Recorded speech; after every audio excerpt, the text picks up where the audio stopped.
नमस्कार प्यारे साथियों, अश्विनी जीएस क्लासेस में आप सबका बहुत बहुत स्वागत है। मैं अश्विनी द्विवेदी आज आप लोगों के समक्ष ज्योग्राफी में एक बहुत ही महत्वपूर्ण टॉपिक को लेकर के हाजिर हुआ हूं। यहां से क्वेश्चंस कई सारे एग्जाम में पूछे गए हैं और इसी को ध्यान में रखते हुए मैं बहुत अच्छे कंटेंट के साथ और कॉन्सेप्ट के साथ इस टॉपिक को लेकर के हाजिर हुआ हूँ। मेरे प्यारे दोस्तों, वीडियो को अंत तक जरूर आप देखिएगा और वीडियो को लाइक सब्सक्राइब शेयर जरूर कीजिएगा। और आप सब नोट्स भी बनाते जाइएगा, क्योंकि आप लोग सब यदि नोट्स बनाएंगे तो आप लोगों के लिए बहुत बेनिफिशियल साबित होगा यह। और आप लोग जो भी एग्ज़ाम देने वाले हैं उस एग्ज़ाम के लिए आपका प्रिपरेशन बहुत ही एक रणनीतिबद्ध तरीके से होने पाएगा। तो आइए हम सब इस सेशन को स्टार्ट करते हैं। देखिए प्यारे दोस्तों, यदि भूकंप की बात किया जाए, आज हम लोग का टॉपिक है भूकंप, अर्थक्वेक। क्या है? भूकंप या अर्थक्वेक आज हम लोगों का टॉपिक है। यह टॉपिक एग्जाम के पॉइंट ऑफ व्यू से बहुत ही महत्वपूर्ण माना जाता है, इंपॉर्टेंट माना जाता है। देखिए भूकंप के बारे में यदि बात किया जाए तो धरातल पर भूकंप कहते किसे हैं, पर इसे दिखा जाए कि भूकंप कहते किसे हैं, भूकंप क्या है।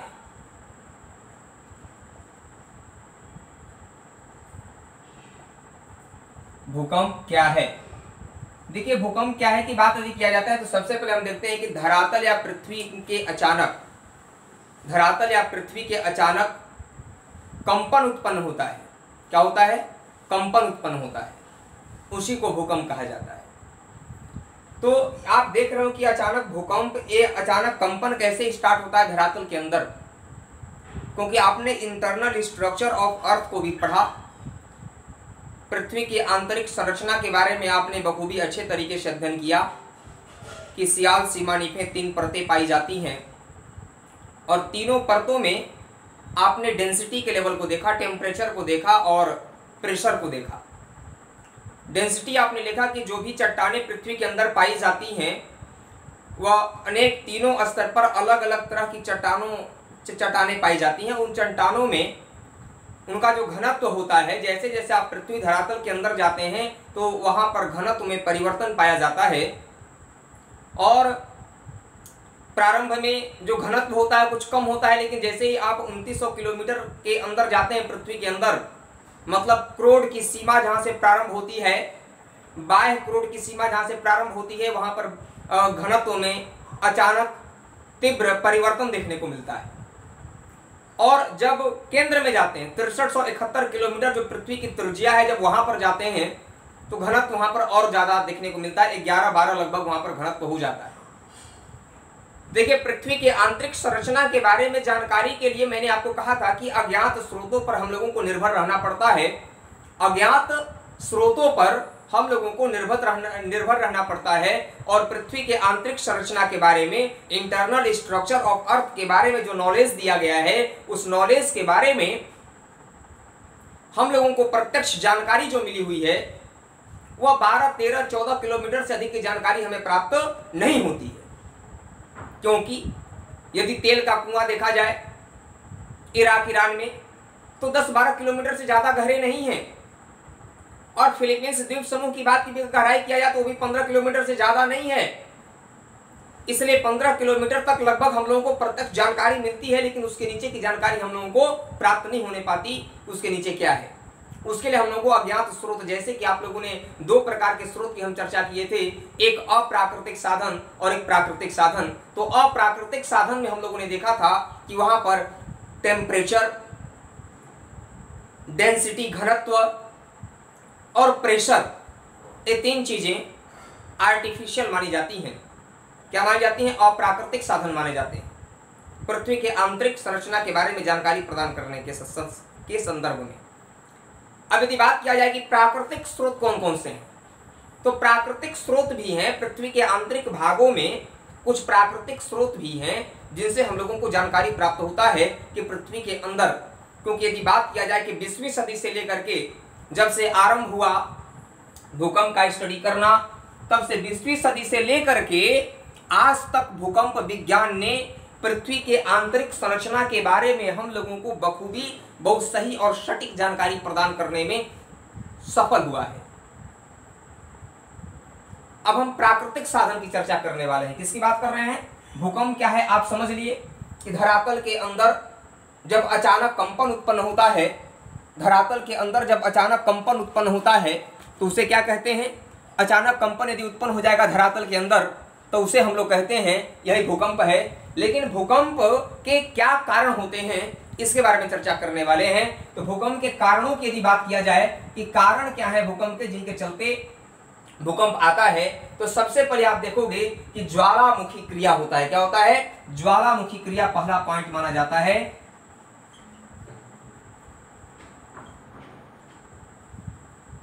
ज्वालामुखी क्रिया यह भूकंप का बहुत बड़ा कारण है, क्योंकि पृथ्वी के आंतरिक भागों में तापमान ज्यादा पाया जाता है। 32 मीटर की गहराई से यदि हम बाहर 32 मीटर की गहराई पर तापमान में 1 डिग्री सेल्सियस की वृद्धि पाई जाती है, लेकिन जैसे अंदर जाते हैं तापमान इसी क्रम से नहीं बढ़ता है, अपितु अंदर बढ़ता तो है लेकिन उतने तेज गति से तापमान वृद्धि नहीं होती जितना कि प्रारंभ में होता है। तो आप यहाँ पर देख रहे हो कि ज्वालामुखी एक बड़ा कारण माना जाता है, क्योंकि धरातल के अंदर जब हम जाते हैं तो तापमान भी है और लिक्विड चीजें भी है, क्योंकि मेंटल तो लिक्विड है ना। मेंटल क्या है? लिक्विड है। क्योंकि मैं बताया था कि जो भूपर्पटी है वो महाद्वीपों की भूपर्पटी ज्यादा मोटी होती है। जो कंटिनेंटल है, जो कंटिनेंट है, कंटिनेंट का जो लेयर है वो ज्यादा मोटा होता है। लेकिन इस सागर का बात किया जाए, महासागरों का, तो महासागरों का यदि परपटी देखा जाए, यदि परतें देखा जाए तो वह कम मोटा होता है। समझ गए? अब इसके बाद यदि बात किया जाए कि जो धरातल के अंदर जो तापमान भी है और लिक्विड पदार्थ भी है, तो स्वाभाविक सी बात है कि जहां पर लिक्विड होगा, जहां पर तापमान होगा, वहां पर वाष्पोत्सर्जन की प्रक्रिया होगी, वहां पर इवेपोरेशन की प्रक्रिया होगी, जलवाष्प वहां पर बनेंगे ही बनेंगे। और जब ये जलवाष्प बनते हैं तो इतने बड़ी मात्रा में जलवाष्प बनते हैं कि बाहर निकलने के लिए बेताब हो जाते हैं। अब जैसे ही पृथ्वी में कंपन उत्पन्न होता है तो अचानक विस्फोट हो जाता है, और यही विस्फोट होने से जब जोर से आवाज होता है, पृथ्वी के अंदर जो मेल्ट चट्टानें होती हैं, जो गैसें होती हैं जलवाष्प के रूप में, वे बाहर निकलने लगती हैं ज्वालामुखी विस्फोट के चलते, वोल्केनो इरप्शन के चलते, और वो आवाज से भी कंपन उत्पन्न होता है धरातल में। इसे भी एक भूकंप का कारण बनता है। दूसरी कारण मानी जाती है भूसंतुलन। भूसंतुलन माना जाता है। धरातल में संतुलन बना रहना चाहिए। अक्सर देखा जाता है कि धरातलों में संतुलन जो है सो नहीं होता, असंतुलित हो जाते हैं। जैसे आपने देखा होगा, मान लीजिए यह पर्वत है, यह पर्वत है, यह पठार हो गया। पठार के आप नीचे जब आओगे, ये आपका जो है सो क्या आएगा? ये द्वीप आ गया। तो ये आप जैसे देख रहे हो यहाँ पर, ये हो गया सागर, ये हो गया द्वीप। क्या हो गया? ये द्वीप हो गया, और ये हो गया सागर, जल भरा हुआ है। यह पठार हो गया, यह मैदान हो गया, पठार के नीचे मैदान, ये हो गया आपका पर्वत। क्या हो गया? पर्वत। तो मेरे प्यारे दोस्तों, आप देख रहे हो कि ये आपका मेघ है, और जब वर्षा होता है तो अपर्दन तो होता है ना। मान लीजिए पर्वत का ये भाग अपर्दित हो गया, और पर्वत का ये भाग अपर्दित होकर के कंकड़ पत्थर जो धरातल पर के होते हैं वे नीचे आकर के समुद्र के तलछटी में जमा हो जाते हैं। और समुद्र के तलछटी में जब ये जमा होते हैं तो समुद्र के तलछटी में जमा होने के बाद ये क्या करते हैं कि जैसे ही ये समुद्र के तलछटी में जमा होते हैं तो जमा होने के बाद जो है सो यहाँ पर एक चीज और देखने को मिलता है। ये हो गया आपका जो है सो द्वीप, यहाँ भी दोनों साइड में आप देख सकते हो। ये हो गया आपका सागर, ये हो गया आपका द्वीप हो गया, ये हो गया आपका पठार, ये हो गया आपका मैदान, ये हो गया द्वीप, अब ये हो गया जो है सो जो जल भरा हुआ है सागर, महासागर जलीय भाग है। तो देखो जो पर्वतें होती है ना, पर्वतों के नीचे जाओगे तो इनका आधार और गहरा होता है। पर्वतों के नीचे जाओगे तो इनका आधार क्या होता है? और गहरा होता है। मतलब जैसे माउंट एवरेस्ट पर्वत है तुम्हारा, यदि माउंट एवरेस्ट पर्वत है तुम्हारा यदि, तो एवरेस्ट पर्वत की ऊंचाई तो जानते हो ना 8850 किलोमीटर है, लेकिन इसका आधार भी और नीचे गहरा होता है। नीचे गहरा होता है मतलब 70 किलोमीटर चले जाओगे नियर अबाउट, तो मेंटल के पार्ट तक पहुंच जाओगे। जो ऊपरी मेंटल का पार्ट है, ऊपरी मेंटल के पार्ट तक भी जो है चले जाओगे। यहाँ पर, यहाँ से यह मेंटल हो जाता है, मेंटल। तो आप देखो जरा यहाँ से कि धरातल का जब ये देखो, ये पर्वत का जब विभाग है और यहाँ से मेल्ट होकर के कंकड़ पत्थर या अवशिष्ट पदार्थ धरातल के जो समुद्र होते हैं, जलीय भाग होते हैं, उनके आंतरिक भाग में आकर के जमा हो जाते हैं। और जब जमा हो जाएंगे तो यहाँ पर दबाव पड़ता है। दबाव जब पड़ता है तो दबाव पड़ने से क्या होता है कि दबाव पड़ेगा तो एक भाग तो दबेगा, क्योंकि नीचे तो मेंटल है, लिक्विड पार्ट है। और जब लिक्विड पार्ट है तो ऊपर का धरातल तो तैर रहा है ना। क्या हो रहा है? ऊपरी धरातल जो है भूपर्पटी का वह तैर रहा है। नीचे मेंटल लिक्विड पार्ट में है तो तैर रहा है ऊपर का धरातल, ये भाग। अब अंदर जो तरंगे होती हैं, इनसे क्या होता है कि जब ये दबाव पड़ेगा, यहां से दबाव पड़ेगा तो सिंपल सी बात है कि एक भाग झुकेगा, और एक भाग जब झुकेगा तो इस भाग को ऊपर लेकर जाएगा, ऊपर लेकर जाएगा। और यही ऊपर जाएगा तो जो पृथ्वी के अंदर पाई जाने वाली जो ऐसे चट्टानें भी पिघल जाती हैं, इतना तापमान अंदर पाया जाता है। तो चट्टानें जो पिघल जाती हैं, जो वे तापमान बन जाता है, मतलब जलवाष्प बन जाता है, चट्टानें पिघल जाती हैं तो वे मैग्मा का रूप ग्रहण कर लेती हैं। और जब ये दबाव पड़ता है तो कभी कभी ये भूकंप के रूप में यही पर्वत के बाहर से बाहर निकल जाते हैं। तो यही जब कंपन, जब बड़ा विस्फोट होता है तो इससे भी जो है भूकंप का कारण बनता है। ज्वालामुखी उद्गार भी ऐसे ही होता है। और यही कारण है पर्वतों के हाइट के भी ऊंचा होने का। माउंट एवरेस्ट की हाइट बढ़ रही है, पता है ना। पहले आप लोग पढ़ रहे होंगे 8,848 मीटर, लेकिन अब क्या है 8,850 मीटर लंबाई है माउंट एवरेस्ट की, इतनी ऊंचाई है उसकी। मतलब बढ़ रहा है, 2 मीटर बढ़ गया। कारण क्या था कि यही जब दबाव पड़ रहा है, अवशिष्ट पदार्थ, कंकड़ पत्थर जब महासागरों में जाकर जमा हो जा रहे हैं तो एक भाग दब रहा है। और दबने से क्या हो रहा है कि नीचे दबाव पड़ रहा है, क्योंकि नीचे मेंटल पार्ट, लिक्विड पार्ट है नीचे। और जब दबाव पड़ेगा तो स्वाभाविक सी बात है कि एक भाग उठने की कोशिश करेगा, और जब उठेगा तो इसमें से लावा, मैग्मा इत्यादि जहां पर कमजोर धरातल पाई जाएगी वहां से बाहर निकल करके फट जाती हैं, वही ज्वालामुखी विस्फोट होता है। ये भी भूकंप का कारण बनता है। और भू असंतुलन भी यही है। और पर्वतों का साइज भी बढ़ने का रीजन सबसे बड़ा यही है कि यहाँ से जब दबाव पड़ेगा तो ये वाला भाग ऊपर उठता है, इसीलिए पर्वतों का साइज क्या हो रहा है, बढ़ रहा है। तो दूसरा कारण भू संतुलन। भू संतुलन जो है सो सही तरीके से न होना है ना, असंतुलित हो जाना, ये भी एक भूकंप का कारण माना जाता है। अब इसके बाद आप देखोगे कि भूकंप का अगला कारण क्या है, तो और बहुत महत्वपूर्ण कारण माने जाते हैं भूकंप के, जैसे प्लेटों की गतिशीलता। क्या होता है? प्लेटों की गतिशीलता। प्लेटों की गतिशीलता आप जानते हो कि क्योंकि प्लेट टेक्टोनिक थ्योरी कहता है, according to plate tectonic theory, earth crust is a formation of 7 plate and sub minor plate. जो प्लेट विवर्तनिकी सिद्धांत है, जब प्लेट विवर्तनिकी सिद्धांत जो है ये कहता है कि जो भूपर्पटी है वह 7 प्लेट और कुछ अन्य प्लेटों से मिलकर बना हुआ है।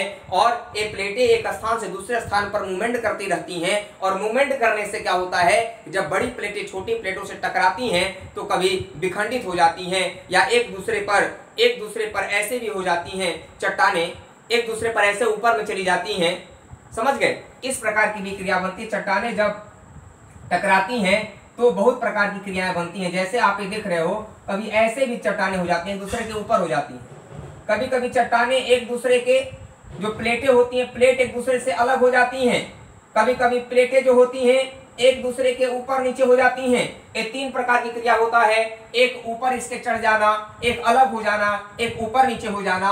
या कभी जैसे अंगारा लैंड और गोंडवाना लैंड जब टकराया था तो ऑस्ट्रेलिया का भाग अलग हो गया, और जहां पर हिमालय पर्वत है आज, वहां पर टेथिस सागर था, टेथिस सागर, और वह क्या हो गया कि यूरेशियाई प्लेट से की तरफ जाकर जब गया तो वहां पर न्यू फोल्ड हो गया और टेथिस सी अंदर चला गया, और वहां पर पर्वतों का निर्माण हो गया। इसलिए हिमालय पर्वत का निर्माण का सबसे बड़ा कारण यही माना जाता है। तो प्लेटों की गतिशीलता एक बहुत बड़ा कारण है भूकंप का।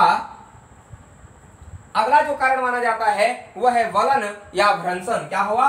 वलन या भ्रंशन। वलन या भ्रंशन मतलब, वलन मतलब फोल्ड या फल्टिंग। फोल्ड या फल्टिंग, फोल्ड या फल्टिंग। फोल्ड मतलब वलन और फल्टिंग मतलब भ्रंशन हो जाना। प्लेटें जब आपस में टकराती हैं तो दो तरह की क्रिया होता है। कभी कभी ये भी होता है कि प्लेटें गहरा नीचे पड़ जाता है, इसे बोलते हैं भ्रंश बन जाना। जैसे नर्मदा और ताप्ती दो नदी भारत की हैं जो भ्रंश घाटी से होकर बहती हैं। किससे बहती हैं? भ्रंश घाटी से होकर बहती हैं। नर्मदा और ताप्ती भ्रंश घाटी से होकर बहती हैं, तो भ्रंश ऐसे बन जाता है। कभी कभी फोल्ड बन जाता है ऐसे, जिससे पर्वतों का निर्माण होता है। जैसे हिमालय पर्वत एक न्यू फोल्ड माउंटेन है, नवीन बलित पर्वत हिमालय पर्वत को कहा जाता है। और भारत का सबसे प्राचीनतम बलित पर्वत अरावली पर्वत को माना जाता है। प्राचीनतम बलित पर्वत अरावली पर्वत को माना जाता है भारत में। तो हिमालय पर्वत जो नवीन न्यू फोल्ड माउंटेन है, नवीन बलित पर्वत है, वह दो प्लेटों के टकराने से हुआ है। अंगारा लैंड गोंडवाना लैंड जब आपस में टकराए तो टकराने के बाद ऊपर की ओर फोल्ड हो गया, और फोल्ड होने से ही हिमालय पर्वत का निर्माण हुआ। और जो टेथिस सागर था हिमालय पर्वत के स्थान पर, वह अंदर चला गया। समझ गए? तो ये वलन या भ्रंशन भी एक कारण माना जाता है। अगला आप देखेंगे जलीय भार। जलीय भार, जल की भार जब ज्यादा होता है किसी एक क्षेत्र पर जल की भार जब ज्यादा होता है तो भी दबाव पड़ता है। और जब दबाव पड़ता है तो प्लेटें क्या होती हैं कि प्लेटें विखंडित हो सकती हैं, जिसके चलते जो है क्या होता है कि कंपन स्टार्ट होता है। भी भूकंप का एक कारण माना जाता है, असंतुलन कर देता है। यह भी जलीय भार भी से भी असंतुलन उत्पन्न होता है, और यह असंतुलन या जो बैलेंस न होना, यह भी एक भूकंप का बहुत बड़ा कारण माना जाता है। आप देखोगे अगला कि पृथ्वी का अपने अक्ष पर घूर्णन करना। भूकंप का भी कारण है कि पृथ्वी का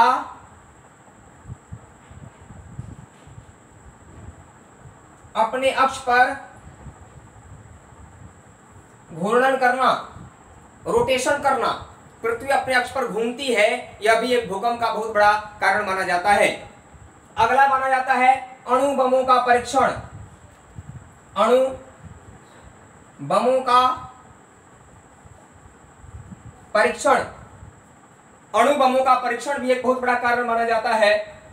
एटम बम का परीक्षण, अभी आप कुछ वर्षों पहले देखे होंगे कि जब उत्तरी कोरिया बम का परीक्षण किया था तो अरुणाचल प्रदेश वगैरह सब जगहों पर जो है क्या हो गया था, वहां भूकंप की तरह झटका महसूस किया गया था। पृथ्वी में कंपन हो गया था, क्योंकि वे जब अंदरूनी भागों में जब विस्फोट किया जाता है अणु बमों का, तो इतना बड़ा उसका पावर होता है कि कंपन उत्पन्न कर देता है धरातल में, जिससे ये भूकंप का एक कारण बनता है।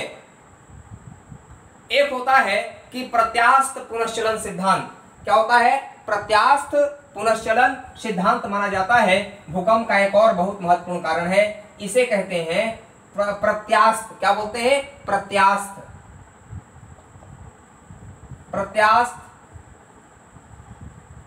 पुनश्चलन सिद्धांत। प्रत्यास्थ पुनश्चलन सिद्धांत कहते हैं इसे कहते हैं इलास्टिक रिबाउंड थ्योरी। क्या बोलते हैं? Elastic rebound theory. ये भी एक भूकंप का कारण माना जाता है। अब ये क्या है? इलास्टिक रिबाउंड थ्योरी क्या है? इलास्टिक रिबाउंड थ्योरी क्वेश्चन पूछ सकता है, इनमें से कौन भूकंप का कारण नहीं है? यह क्वेश्चन पूछा जाता है, इनमें से कौन भूकंप का कारण नहीं है? यदि ये पूछा जाएगा तो ये सब पॉइंट आप बताओगे कि ज्वालामुखी क्रिया, भू संतुलन, प्लेटों की गतिशीलता, वलन या भ्रंशन, फोल्ड या फल्टिंग हो जाना, प्लेटों की गतिशीलता मतलब मूव करना, जलीय भार, पृथ्वी का अपने अक्ष पर घूर्णन करना, अणु बमों का परीक्षण और प्रत्यास्थ पुनश्चलन जो सिद्धांत है इलास्टिक रिबाउंड थ्योरी, ये भी एक भूकंप का बहुत महत्वपूर्ण कारण माना जाता है। तो इलास्टिक रिबाउंड थ्योरी का मतलब क्या होता है इसे मैं बता दूं। देखिए, इलास्टिक रिबाउंड थ्योरी का मतलब होता है कि आप जब धरातल के अंदर जाएंगे तो धरातल के अंदर बहुत सारे चट्टान जो हैं वे पिघले हुए अवस्था में रहते हैं और वे रबड़ की भांति लचीले भी हो जाते हैं, और जब उनमें खिंचाव जब ज्यादा होता है तो खिंचाव होने से वे टूट जाते हैं, और ज्यादा खिंचाव होने के बाद वे टूट जाते हैं, और टूटने के बाद वे पुनः अपने स्थान पर आने की कोशिश करते हैं, और जब अपने स्थान पर आने की कोशिश करते हैं तो इसमें टकराव उत्पन्न होता है, और टकराव होने से ये भी एक भूकंप का कारण बनता है।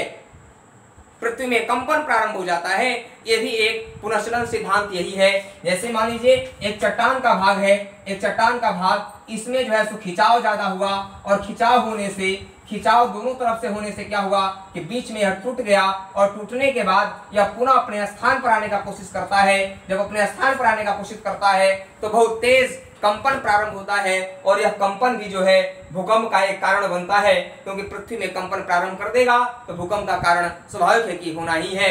इसलिए प्रत्यास्थ पुनर्चलन सिद्धांत को भी कहा जाता है क्या, एक भूकंप का बहुत महत्वपूर्ण कारण माना जाता है। ये जो था प्रत्यास्थ पुनर्चलन सिद्धांत, ये किसने दिया था? तो प्रत्यास्थ पुनर्चलन सिद्धांत को H.F. रीड ने दिया था। किसने दिया था? H.F. रीड ने दिया था, है ना। जो आपका elastic rebound theory provided by H.F. Read किसने दिया था? प्रत्यास्थ पुनर्चलन सिद्धांत को किसने दिया था बच्चा? तो किसने दिया था दोस्तों? तो H.F. रीड ने प्रत्यास्थ पुनर्चलन सिद्धांत को देने का काम किया था।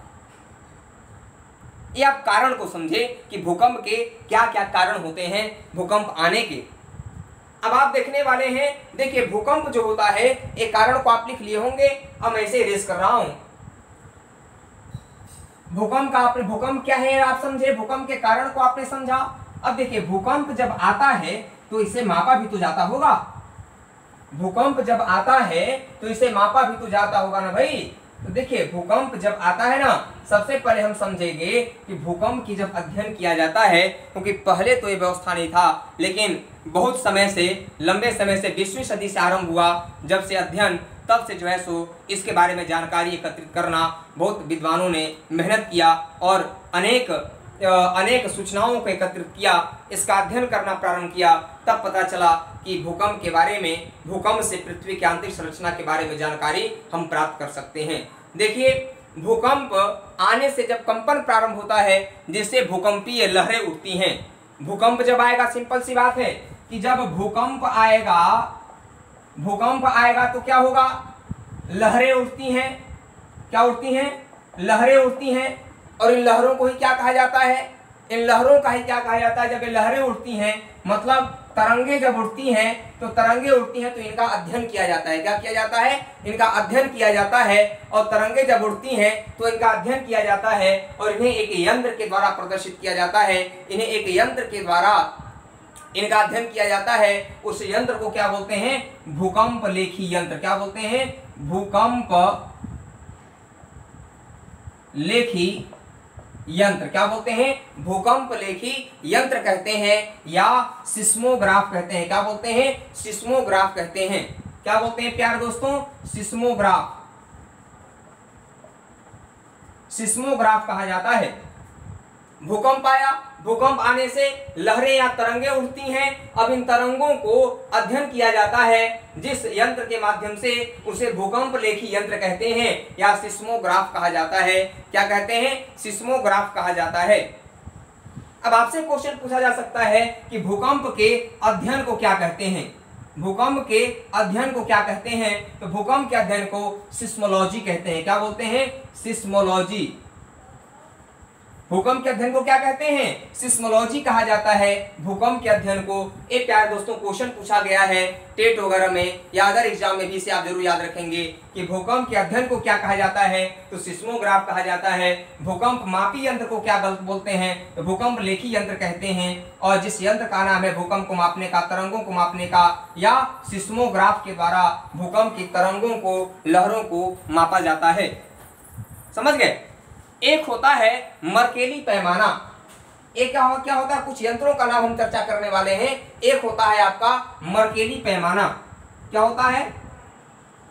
मर्केली पैमाना एक होता है। मर्केली पैमाना जो होता है यह भी एक भूकंपीय तरंगों को मापने का एक जरिया है। भूकंपीय तीव्रता को मापता है। क्या करता है? मर्केली पैमाना क्या करता है? यह तीव्रता को मापता है कि कितने तीव्र गति से भूकंप आए हैं किस स्थान पर, तो तीव्रता को मापता है। इसे किसने किया था? तो इसे गियोसेपी मर्केली ने क्या किया था? मर्केली साहब जो थे, इसको मर्केली पैमाना इसे कहा, क्योंकि मर्केली साहब ही इसकी खोज किए थे।